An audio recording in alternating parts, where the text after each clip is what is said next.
හැමෝටම ආයුබෝවන් කියලා පිළිගන්නවා මාගේ YouTube channel එකෙන්. අද අපි කතා කරන්නේ ඇඩ් බලලා සල්ලි හොයන්න පුළුවන් විදිහ app එකක්. ඉතින් මේ app එක තියෙන Android වල විතරයි, මේක PC වලට නෑ. ඉතින් අද අපි දැන් යමු Welcome to my channel. Please subscribe. Video එකට. ඉතින් ඔයාලට ඉස්සෙල්ලාම කරගන්න තියෙන්නේ මේ app එක install කරගන්න Play Store එකට යන එක.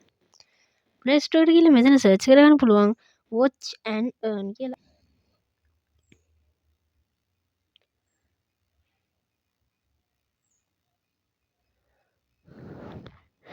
ඒසොල්ලන්ට මෙන්න මේ විදිහට පහලට යනකොට බලා ගන්න පුළුවන් මෙන්න මේ විදිහ app එකක් තියෙනවා. මෙන්න මේ app එක ඔයගොල්ලෝ මේ වෙලාවේ install කරගෙන අගම අපිට මේක බලන්න පුළුවන් හොඳ rating උත් තියෙනවා කියලා. ඒසොල්ලන් බලන්න තියෙන ඊට පස්සේ ඔයගොල්ලන් මෙතන මේක install කරලා ඉතින් open කියන බටන් එක click කරන එක. ඊට පස්සේ ඔයගොල්ලන් මෙන්න මේ විදිහට app එකට log වෙනවා බලා ගන්න පුළුවන්. ඊට පස්සේ ඔයගොල්ලන් මෙතන තියෙන මෙතන sign up වෙන්න ඕන sign in වෙන්න. මම නම් වෙලාවේ මේක account එකක්